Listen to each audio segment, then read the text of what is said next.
Depression, the silent shadow. A condition that affects millions today, yet its roots are buried deep in human history. Some call it a disease of the modern age.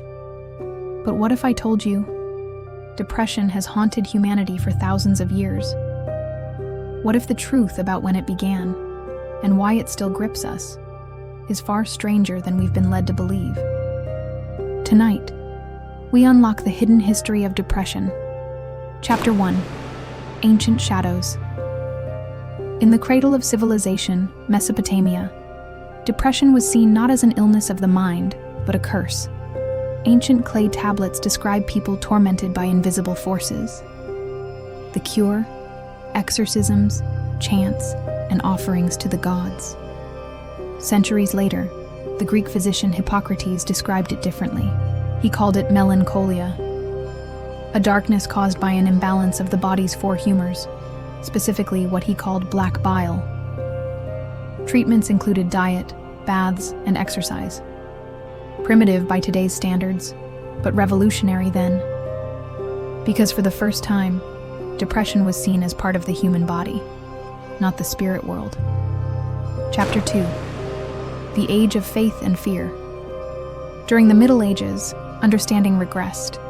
Melancholia became entangled with sin, morality, and the supernatural. The church saw depression as weakness, or worse, as demonic possession. Treatments ranged from prayer and fasting to exorcism and even punishment. People who suffered were often shunned, locked away, or condemned. Instead of compassion, they faced fear. But while the world tried to cast out the darkness, writers and poets secretly recorded their suffering, leaving behind chilling words that reveal depression never truly went away. It only hid in the silence.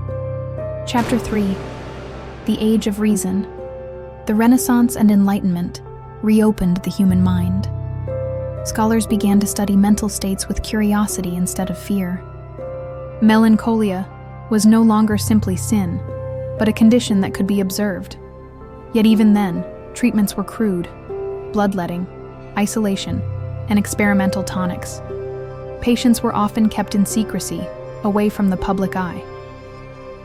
But one truth became clear: depression was everywhere. From kings and philosophers to farmers and soldiers, no one was safe from its shadow. Chapter 4: Madness or Illness. In the 19th century, depression collided with a new idea: madness. Sufferers were locked away in asylums, sometimes to heal, often to be forgotten. Early psychiatrists documented patients who wept endlessly, who could not eat, who longed for death. The world was beginning to see depression as a medical illness, but treatments remained harsh. Famous figures suffered silently. Abraham Lincoln battled what he called his melancholy.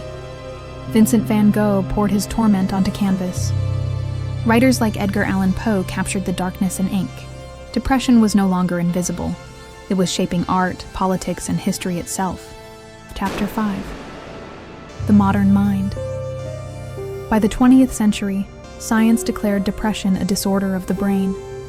Serotonin, dopamine, and norepinephrine, chemicals thought to control mood, became the focus.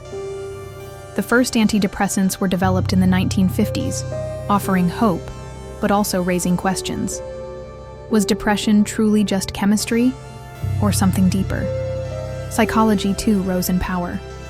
Sigmund Freud described depression as unresolved grief, a war inside the mind.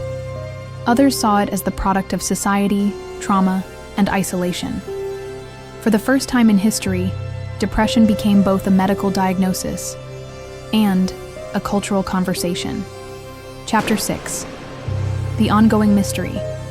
Today, depression is called the silent epidemic.